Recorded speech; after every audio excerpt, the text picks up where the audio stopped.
Absolute silence swallowed the grand chamber.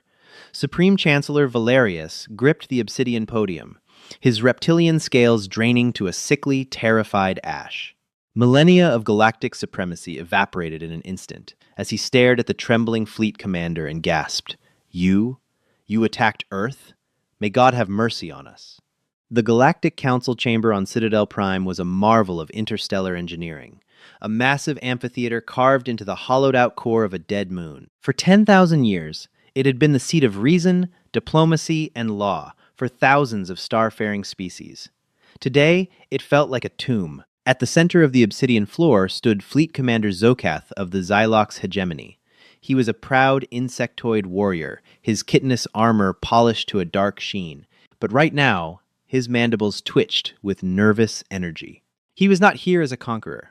He was here under tribunal summon, flanked by 4 heavily armed Citadel guards. Above him, elevated on gravity repulsor pods, sat the High Council. The Supreme Chancellor, a venerable reptilian of the Draconis species, stared down at Zokath with a mixture of profound disbelief and brewing panic. "Commander Zokath," the Chancellor's voice boomed through the neural translators of every being in the chamber, the artificial gravity practically humming with tension. "Let us ensure the historical record is entirely accurate. 2 planetary cycles ago, you took the 7th Vanguard Fleet into Sector 4G, an unaligned, unmonitored zone. You bypassed the quarantine beacons, and you engaged. A class. 9 Death World." "They were primitive!" Zokath snapped, his pride flaring, though the tremor in his voice betrayed him. "A fractured, chaotic species. We monitored their crude radio frequency broadcasts. They are divided into hundreds of petty nation-states, constantly squabbling over resources. They burn liquefied fossils to propel themselves.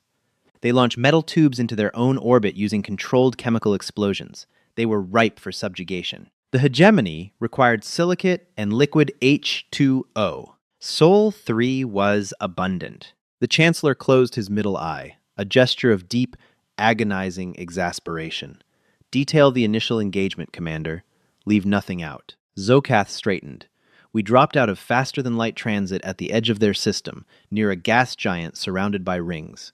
We advanced toward the 3rd planet. Our scanners detected primitive orbital infrastructure, a rudimentary communications network, and a few larger habitats. We decided to demonstrate our superiority, a show of force to demand immediate capitulation." The central hololithic projector flared to life, casting a cold blue glow over the chamber. It displayed tactical recordings from Zokath's flagship. The Council watched as the sleek, predatory cruisers of the Xylox fleet drifted into Earth's orbit. "We targeted an orbital manufacturing hub to cripple their infrastructure," Zokath explained. "Our intelligence indicated it was a private commercial venture, entirely unarmed." On the projection, the designation translated into standard galactic text: SpaceX Boeing Orbital Gateway Prime. "We fired a localized plasma lance," Zokath continued. The silent video showed a brilliant beam of violet energy strike the sprawling modular space station.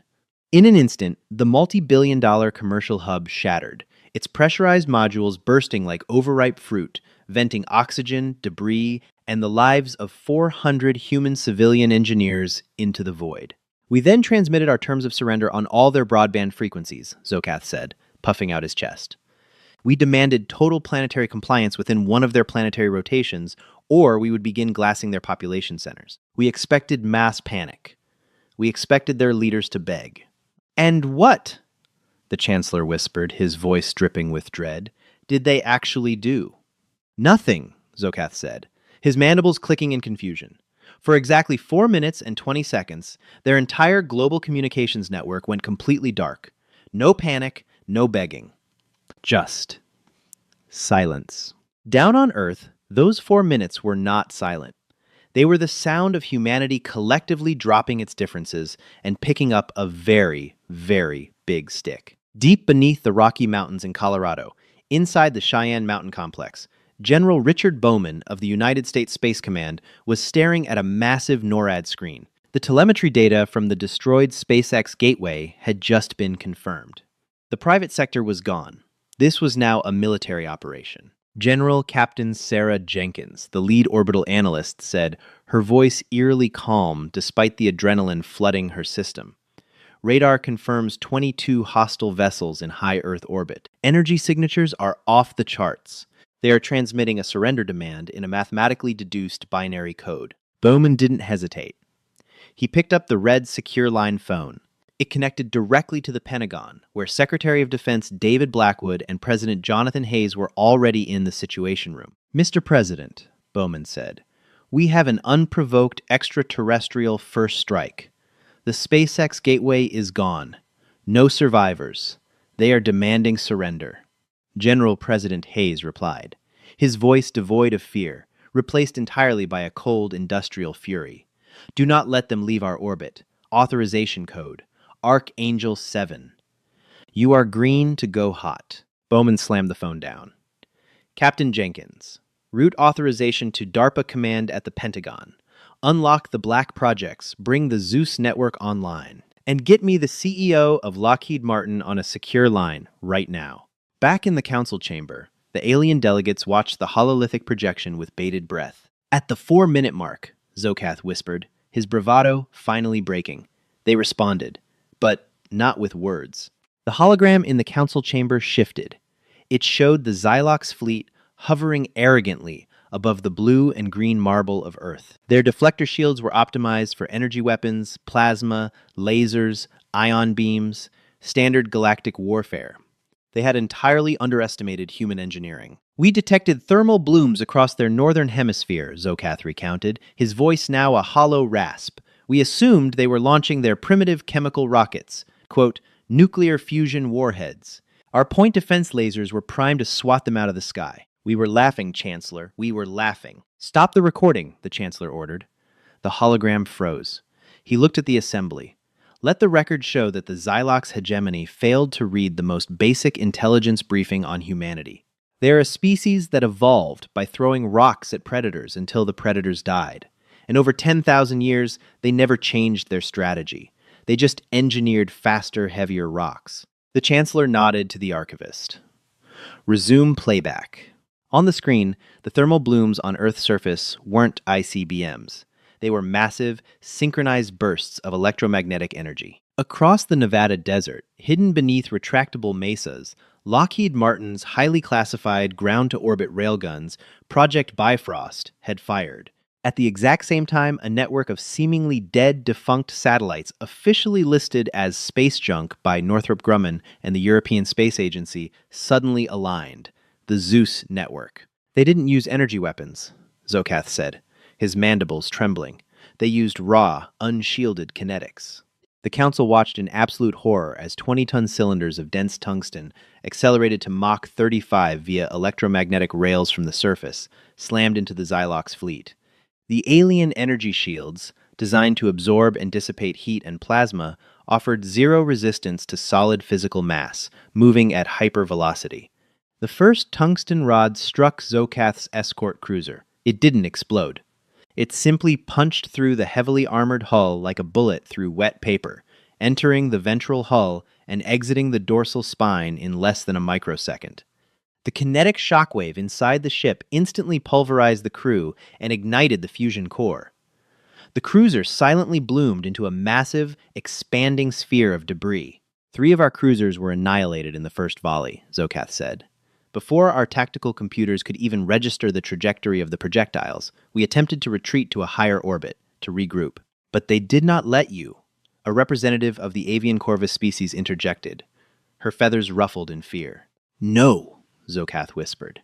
"They weaponized their own garbage." The hologram shifted perspective, showing the vast belt of space debris that orbited Earth spent rocket stages, dead satellites, millions of pieces of metal. Captain Sarah Jenkins, down in Cheyenne Mountain, had executed a pre-calculated algorithm designed by DARPA.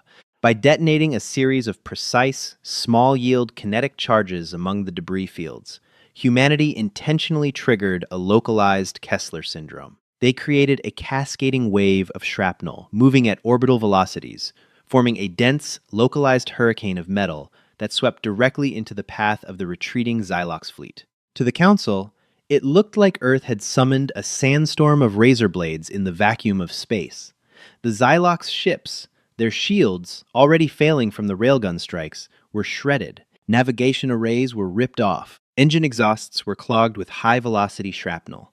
Hull breaches erupted across the remaining vessels. They crippled my fleet using discarded trash, Zokath said, dropping to his knees in the center of the chamber. In 12 minutes, the pride of the hegemony was reduced to drifting hulks. I ordered an immediate, unconditional surrender. The chamber was dead silent. The Supreme Chancellor leaned heavily on his podium. "And did they accept your surrender, Commander?" "A transmission came through," Zokath replied. "Audio only. A human male. He identified himself as Admiral Bowman." Zokath tapped a control on his wrist bracer, playing the raw audio file they had intercepted. The voice of General Bowman echoed through the massive alien chamber, translated seamlessly, but retaining the grim, uncompromising tone of a species pushed too far. "Unknown hostile vessels. This is General Bowman of the United Earth Defense Command. We do not accept your surrender. You fired on civilians. You entered our home. You are now classified as an invasive species. Prepare for boarding actions. May God have mercy on you because we are fresh out." "Boarding actions?" the Corvus representative squawked. "In the middle of an orbital debris storm? That is suicide!" "For us, yes," Zokath said, shivering. "For them, it was Tuesday." The hologram showed the final, most terrifying phase of the human counterattack. From the dark side of the moon, previously hidden by radar-absorbing stealth webbing, several massive, blocky ships emerged. They were ugly, brutalist things, heavily armored, lacking the elegant curves of galactic vessels. They were drop ships, constructed in secret by a coalition of Earth's defense contractors, financed by black budgets that didn't technically exist. The human ships ignored the debris storm, their thick, ablative armor simply absorbing the impacts as they aggressively rammed their docking collars directly into the breached hulls of the Xylox cruisers. "They boarded us," Zokath said, wrapping his arms around his thorax as if reliving the trauma. "We are a warrior race. We expected them to fight with honor, with energy blades and plasma rifles." The Chancellor sighed. "Let me guess. Kinetics again?" "Shotguns," Zokath wept. "They called them shotguns. They didn't even aim. They breached the bulkheads, flooded the corridors with smoke, and used weapons that fired hundreds of tiny metal pellets. Our armor was useless. Our energy shields deflected nothing. They slaughtered my elite guard in seconds. I only survived because they wanted me to deliver a message." Zokath reached into his tunic and produced a primitive, rectangular object, a datapad made of silicon and glass, a ruggedized tablet from Earth. He handed it up to the Citadel guard, who carefully transferred it to the Chancellor's podium. "What is this?" the Chancellor asked, eyeing the device as if it were an explosive. "It contains their navigation data, Chancellor," Zokath said grimly. "They didn't just want to defend their planet. They downloaded our stellar cartography. They know where Citadel Prime is. They know where the hegemony homeworlds are." The Supreme Chancellor's blood ran cold. "Commander Zokath, what exactly was the message they sent with you?" Zokath looked up, his compound eyes reflecting the dim light of the terrified council. They said, "Thanks for the FTL drives. We'll be returning the plasma fire shortly." The silence in the grand chamber was so absolute that the hum of the atmospheric recyclers sounded like a roaring engine. The Supreme Chancellor stared at the ruggedized tablet resting on his podium. It was a bulky, rubber-encased Panasonic Toughbook, a relic by galactic standards, yet it felt heavier than a dying star. "Bring forth the chief technologist," the Chancellor ordered, his voice trembling. A multi-limbed cybernetic entity, Chief Technologist Vale of the synth block, glided forward. Vale interfaced with the crude human device using a bundle of optical fibers. "Fascinating," Vael clicked, its vocal synthesizer struggling to process the primitive architecture. The data matrix is rudimentary, yet layered with aggressive cryptographic traps. "Ah, I have bypassed their firewall, it appears. It appears to be a multimedia presentation." The central hololithic projector flickered, replacing the image of the shattered Xylox fleet with a logo. It was a blue globe, surrounded by a ring of stars, with the letters UNSC Earth etched beneath it. The screen cut to President Jonathan Hayes, sitting behind the Resolute desk in the Oval Office. He wasn't wearing military uniform, just a crisp black suit, looking directly into the camera with chilling composure. To the governing body of the wider galaxy, Hayes began, his voice devoid of the theatricality the Council was accustomed to. 48 hours ago, we learned we were not alone in the universe. 47 hours ago, we learned our neighbors are hostile. You murdered 400 unarmed civilians, engineers working for SpaceX and Boeing to better our world. You attacked without provocation. You assumed we were weak. The president leaned forward, interlacing his fingers. We are not a unified people by nature. We have spent 10,000 years fighting each other over land, religion, and resources. We are intimately, deeply familiar with war. It is our greatest shame, and unfortunately for you, our greatest expertise. The video cut to a chaotic montage that made the alien delegates gasp. It wasn't propaganda of peaceful cities. It was raw, unedited footage of humanity's industrial war machine waking up. The council watched footage from the Skunk Works division in Palmdale, California. Human engineers in hazmat suits were aggressively tearing apart the captured Xylox FTL drives with plasma cutters and heavy machinery. They weren't carefully studying the technology. They were cannibalizing it. Your commander Zokath was kind enough to leave behind several intact faster-than-light propulsion cores, President Hayes' voiceover continued. Our scientists at DARPA, working alongside General Dynamics and Raytheon, have spent the last 2 days reverse engineering them. We don't understand the quantum mechanics of your engines yet. But we don't need to. We just figured out how to turn them on and how to strap them to our ordnance. The chief technologist recoiled from the console. Chancellor! This is madness! FTL drives require decades of calibration to prevent tearing the fabric of space-time. If they are just strapping them to... Quiet! The Chancellor hissed, his 3 eyes locked on the screen. The video shifted to the icy plains of Alaska. A massive, silo-like structure was opening in the permafrost. From the depths, a colossal, brutalist cylinder of solid titanium and depleted uranium was being hoisted into firing position. It had no life support, no crew quarters, no elegant sweeping wings. It was a weapon of mass destruction, retrofitted with a jury-rigged Xylox warp core, bolted crudely to its base. We call it the Pandora Protocol, Hayes stated flatly. We don't need to build a grand armada to reach you. We have FTL-capable missiles now. And we have your coordinates. Commander Zokath surrendered the location of a key Xylox military staging ground, the outpost of Kalen Prime. Commander Zokath, still kneeling on the obsidian floor, let out a wretched wail. No! Kalen Prime is our primary orbital shipyard. 3 million hegemony workers live there. Consider this our one and only warning, President Hayes concluded, his eyes boring into the lens. Stay out of our solar system. Do not approach Earth. Do not test us again. Because the next time a hostile ship enters our orbit, we won't aim for an outpost. We will aim for your homeworlds. The screen went black. Panic erupted in the Grand Chamber. Delegates from 100 worlds began screaming, their neural translators creating a cacophony of terror. Chancellor! An aide shouted over the din, rushing to the podium. Deep space monitoring outposts near Sector 4G are picking up a massive gravitational anomaly. It's a spatial tear. Something is entering slip space. Where is it heading? The Chancellor demanded, slamming his gavel to restore order. The aide looked up, his face drained of blood. Kalen Prime. Kalen Prime was a bustling industrial world, ringed by a colossal, glowing halo of orbital shipyards. Millions of Xylox drones and engineers swarmed over the skeletons of massive dreadnoughts, welding armor plating and installing plasma conduits. It was the heart of the hegemony's military-industrial complex. Admiral Vorak, the overseer of the shipyards, was resting in his command spire when the proximity klaxons began to wail. Report! Vorak barked, his mandibles flaring as he rushed to the tactical display. Anomalous slip-space rupture detected. Admiral, the sensor technician shrieked. It's not a standard portal. It's unstable.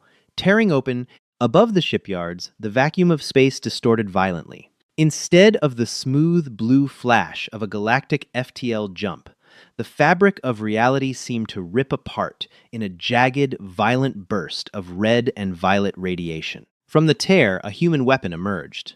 It was the projectile from Alaska, but it wasn't just a missile. As it exited slipspace, its retrofitted Xylox drive violently detonated, intentionally overloading. The humans hadn't just built an FTL missile. They had weaponized the FTL jump itself. The resulting shockwave didn't carry heat or plasma. It carried pure, unrestrained gravitational force. On the tactical display, Admiral Vorak watched in absolute paralysis as the spatial distortion hit the orbital ring. The human weapon didn't target a specific ship, it targeted the physics of the shipyard. The gravitational shear caught the massive, half-built dreadnoughts and twisted them like tin foil. Tens of thousands of tons of refined titanium alloy were crushed instantly. The automated safety protocols of the Xylox shipyards tried to compensate, but they were designed for energy weapons, not a localized gravity collapse. "Evacuate the ring!" Vorak screamed. "Abandon all stations!" It was too late. Secondary explosions rippled across the halo as fusion reactors on the docked ships lost containment under the gravitational crush. In less than 40 seconds, 50% of the hegemony's naval production capacity was reduced to a spiraling field of burning scrap. Then came the second phase. Back in the council chamber, the live telemetry feed from Kalen Prime was projected for all to see. The delegates watched the destruction of the shipyards with open-mouthed horror. "The planet," Zokath whispered from the floor. "Are they going to glass the planet?" "Negative," the chief technologist reported, its mechanical voice frantic. The human projectile deployed sub-munitions just before the FTL drive detonated. They are entering Kalen Prime's atmosphere. "Nuclear?" the Chancellor asked, dreading the answer. "No, kinetic impactors. But they are targeting isolated, unpopulated zones. The northern polar caps, the barren deserts. Why?" As the Council watched, 20 heavy tungsten rods struck the surface of Kalen Prime. They hit with the force of tactical nukes, but without the radiation, throwing up massive plumes of dust and steam. They didn't hit a single city. They didn't kill a single civilian. "I don't understand," the Corvus delegate whispered. "They destroyed the military shipyards, but spared the planet? Is this a show of mercy?" "Wait," Chief Technologist Fael said. "It's manipulators flying across the console. The impactors, they are transmitting a broadband signal. It's an automated broadcast, looping on all hegemony frequencies." "Play it," the Chancellor ordered. The hum of the chamber was replaced by a synthesized, oddly cheerful human voice, speaking flawless translated Xyloxian. "This area has been liberated by the United Earth Defense Command. Please be advised that the orbital bombardment you just witnessed was performed at exactly 10% of our current payload capacity. We have pinpointed the geographic coordinates of your planetary capital, your water treatment facilities, and your primary agricultural zones. We did not hit them today. If any hegemony vessel crosses the Alpha Centauri perimeter, we will hit them tomorrow. Have a pleasant day." The recording looped, over and over. The Supreme Chancellor sat down heavily in his hover chair. The humans hadn't just delivered a crippling military blow. They had delivered a psychological masterclass. They had demonstrated the ability to completely bypass galactic border defenses, destroy heavily fortified military assets with terrifying ease, and then hold an entire planet hostage with pinpoint accuracy, all while refusing to stoop to the Xylox's level of civilian slaughter. They were saying, "We are monsters, but we are monsters who keep our leashes on. Do not make us take them off." "Chancellor," a terrified diplomatic aide whispered, breaking the stunned silence. "The Xylox hegemony's primary fleet is demanding permission to retaliate. They want to mobilize the entire armada and glass Earth." The Chancellor looked at Commander Zokath, who was currently curled into a trembling ball on the floor, muttering about tungsten and shotguns. He then looked at the frozen image of President Hayes on the human tablet. "Deny the hegemony's request," the Chancellor commanded, his voice echoing with absolute authority. "Quarantine Sector 4G immediately. Erase the coordinates of Earth from all public naval registries. And send an emergency envoy to this United Earth Defense Command." "An envoy? Chancellor?" the Corvus delegate balked. "To those brutes?" "Yes," the Chancellor replied, closing his eyes. "We must beg for a peace treaty before they figure out how to strap their FTL drives to something truly dangerous." "Like what?" the delegate asked. The Chancellor sighed. "Given what we have seen today, knowing them, they will probably find a way to FTL jump an entire asteroid. In the dark, silent void of the Sol system, deep within the asteroid belt, a team of engineers from NASA and Boston Dynamics were currently looking at a 3-mile-wide rock named Ceres 9, holding clipboards and doing exactly that math. The Citadel envoy ship, the Light of Reason, was a masterpiece of galactic aesthetics. Forged from spun crystal and pearl white composite, it looked less like a vessel of state and more like a soaring bird of prey cast in glass. Inside, Ambassador Xylar of the Lumina, a species known for their profound diplomatic acumen and bioluminescent skin, sat in the opulent observation deck, his glow muted to a pale, anxious blue. He was tasked with delivering the Citadel's generous terms to the Deathworlders. The Council, in their infinite arrogance, still believed they held the upper hand. The treaty Xylar carried offered humanity-restricted FTL travel, limited to a 3-light-year radius around their sun, and heavily monitored trade routes. In exchange, the Council would graciously not glass their planet. Xylar thought it was a suicidal document. He had seen the raw telemetry from Kalen Prime. He knew what these primates were capable of. "Ambassador," his pilot called out, her voice tight with tension, "we are dropping out of slipspace at the designated coordinates, the edge of the Sol system, near their 8th planetary body, designated Neptune. Shields to maximum," Xylar ordered, smoothing his ceremonial silk-like robes. "Broadcast the diplomatic cipher on all frequencies. Let us show them the grace of the Citadel." The stars stretched and snapped back into focus as the Light of Reason entered normal space. For exactly 3 seconds, the void was empty. Then, the ship's proximity alarms shrieked a deafening cacophony. The optical sensors didn't register incoming ships. They registered the sudden, terrifying absence of starlight. "Report!" Xylar shouted, his skin flashing a panicked, hazard yellow. "We are surrounded, Ambassador," the pilot stammered, her manipulators shaking violently over the sensor readouts. "They were waiting for us. They were running cold, completely invisible to our thermal and tachyon sweeps." Xylar looked out the viewport. The darkness shifted. The void of space was teeming with massive, jagged silhouettes shedding their active camouflage webbing. They weren't just ships, they were floating fortresses. They lacked the elegant energy shields of the galaxy, relying instead on meters-thick ablative plating.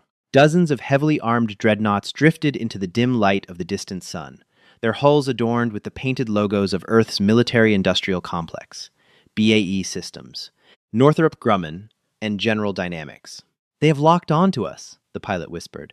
"Not with targeting scanners, with localized gravity tethers. We cannot move our engines. We are trapped." Suddenly, the Lumina ship's highly encrypted comms array lit up. A transmission forced its way through, bypassing their supposedly impenetrable quantum firewalls entirely. Right. The predictive algorithms of Palantir Technologies had intercepted the alien software architecture and dismantled it in under 4 seconds. "Citadel vessel, Light of Reason," a gruff human voice echoed over the intercom, synthesized perfectly into the Lumina dialect. "This is Admiral Thomas Wright of the United Earth Defense Command. You are trespassing in restricted space. Cut your main reactor and prepare for forced docking. Any sudden energy spikes will be interpreted as a hostile act, and we will turn your multi-billion credit chandelier into a cloud of highly expensive dust." Xylar's glow faded to a terrified ashen gray. "Comply. Do exactly as he says." 40 minutes later, Ambassador Xylar found himself marching down a stark, unadorned corridor aboard a massive orbital platform designated Aegis Prime. There were no plush cushions here, no soothing ambient music, no flowing water features. Just cold steel bulkheads, the heavy hum of industrial air recyclers, and heavily armed guards wearing powered exoskeletons built by Lockheed Martin. He was shoved into a solid iron conference room. Across the heavy metal table sat Secretary of State Cameron Caldwell, a man whose sharply tailored charcoal suit seemed entirely out of place in a military installation, yet perfectly suited to the predatory, calculated smile he wore. Beside him stood Admiral Wright, his arms crossed, looking at the alien envoy as if he were a particularly slow, annoying insect. "Let's skip the pleasantries, Ambassador," Caldwell said, sliding a thick manila folder across the table. "We've translated the data on Commander Zokath's little tablet. We know exactly what the Citadel is. We know your economic dependencies. We know the locations of your core worlds. And we know you're terrified. Xylar straightened his posture, desperately trying to project the ancient authority of the Council. Secretary Caldwell, Admiral Wright, I represent the combined will of 3,000 star systems. I have come to offer a cessation of hostilities. The Council is willing to forgive your aggressive defense and grant you limited integration into the galactic community. Xylar tapped a command on his datapad, projecting a shimmering hologram of the treaty onto the table. You will be confined to your home system and its immediate neighbors. You will surrender all reverse-engineered Xylox FTL drives immediately. In return, the hegemony will not launch a full-scale reprisal armada. Caldwell didn't even look at the hologram. He simply stared at Xylar. He let the silence stretch for 10 agonizing seconds. Then, he looked at Admiral Wright and let out a low, humorless chuckle. Forgive us? Caldwell leaned forward, resting his elbows on the table, his eyes locking onto the aliens. Ambassador Xylar, you seem to fundamentally misunderstand the geopolitical reality of this room. You are not here to dictate the terms of our surrender. You are here to receive the terms of your survival. Xylar blinked his secondary eyelids in genuine confusion. Secretary, surely this is bravado. You surprised the Xylox outpost, yes. But you are one single planet. We have armadas that blacken the skies of worlds. You cannot possibly fight the entire Citadel. We don't intend to fight your fleets, Admiral Wright interrupted, his voice like grinding stone. He stepped forward and tapped a command into his own ruggedized console, violently overriding the alien's treaty document. We intend to remove your board from the game entirely. The hologram shifted. It displayed a highly detailed rotating schematic of a massive cratered asteroid. This is Ceres, Caldwell explained casually, as if presenting a quarterly earnings report. A dwarf planet in our asteroid belt, about 600 miles in diameter. Roughly a third of the mass of our entire asteroid belt. Xylar stared at the spinning rock. A mining colony? You are threatening us with a rock? No, Wright corrected. An extinction-level event. The hologram zoomed in on the surface of Ceres. Xylar's breath hitched. Swarming over the massive, rocky surface were thousands of robotic drones bearing the Boston Dynamics insignia. They were bolting colossal, retrofitted structures into the stone. They were undeniably Xylox FTL drives, scaled up to monstrous proportions and connected by a massive web of superconducting cables, all powered by dozens of human fusion reactors buried deep within the dwarf planet's core. We call it the Oppenheimer Gambit, Caldwell said, his voice dropping to a chillingly calm register. Our theoretical physicists realized that if we could jump a titanium missile across the galaxy, there was no theoretical weight limit to what we could push into slipspace, provided we had enough thrust and localized power. The math was surprisingly simple. Xylar's bioluminescence flared, a blinding, panicked white. You attached a faster-than-light drive network to a planetoid? 300 FTL drives, actually, Wright specified, wired to detonate their slipspace bubbles simultaneously. Our military AI models have already calculated the trajectory. Ceres is currently locked onto the exact spatial coordinates of Citadel Prime. Caldwell leaned in closer. If we initiate the sequence, a 600-mile-wide rock will drop out of hyperspace, directly inside your capital's upper atmosphere, at roughly 0.99 the speed of light. The kinetic energy release will be equivalent to a small supernova. The room fell dead silent. Xylar felt a cold, paralyzing dread sink into his bones. The sheer kinetic force of such an impact. It wouldn't just destroy the Citadel. It would shatter the moon it was built upon. The resulting debris, field, and shockwave would annihilate the entire host system, wiping out trillions of lives in a fraction of a second. It was madness. It was a weapon of unparalleled, indiscriminate destruction. You would be committing genocide on an unimaginable scale, Xylar choked out, his voice cracking. You would be monsters! We didn't throw the first punch, Ambassador, Caldwell said, his eyes hard, unyielding, and totally devoid of mercy. You showed up on our doorstep and murdered 400 of our civilians because you wanted to steal our water. You labeled us primitive. You underestimated our capacity for extreme violence. So, here is the new reality. And before you think about preemptively striking Earth to stop the launch, Admiral Wright added, twisting the knife. The launch sequence isn't a button we press. It's a dead man's switch. The Zeus network monitors the life signs and infrastructure of Earth. If our planet is subjected to orbital bombardment, if our command structure falls, or if our population centers are glassed, the signal drops, and Ceres jumps automatically.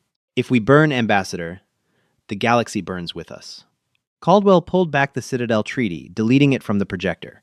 He reached into his suit jacket and pulled out a physical document printed on heavy stock paper.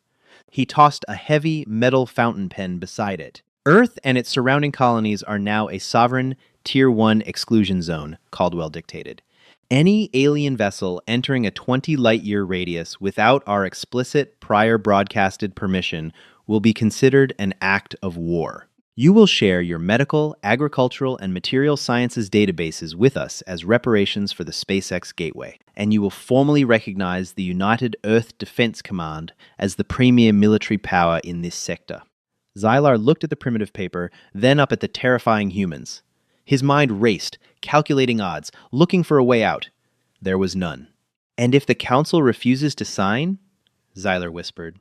Admiral Wright leaned down, his face inches from the aliens. Then we don't wait for the dead man's switch. We press the manual override, and we turn your citadel into a very expensive, very dead asteroid belt. Tell your council that humanity doesn't play by their rules. We play to win. Ambassador Xylar's hand trembled violently as he picked up the pen. He didn't need to consult his superiors on Citadel Prime. He didn't need to debate the intricate politics of the hegemony. He knew, with absolute, terrifying certainty, that these beings were not bluffing. They had built a shotgun out of the solar system, and they had the barrel pressed directly to the head of the galaxy. With a slow, defeated sigh, Xylar signed the document. The galaxy had arrogantly kicked a sleeping giant, and as Xylar was escorted back to his ship, looking out at the brutalist steel monsters patrolling the cold void of the Sol system, he knew the Council's 10,000-year reign was over. The era of humanity had just begun. Did humanity go too far? Or was the Oppenheimer Gambit the ultimate flex against an arrogant galaxy? If you loved this epic conclusion of Earth putting the Citadel in its place, smash that like button, share this story with your friends, and subscribe to the channel for more incredible sci-fi HFY content. Let us know in the comments what alien tech would you reverse engineer next. Stay tuned for more.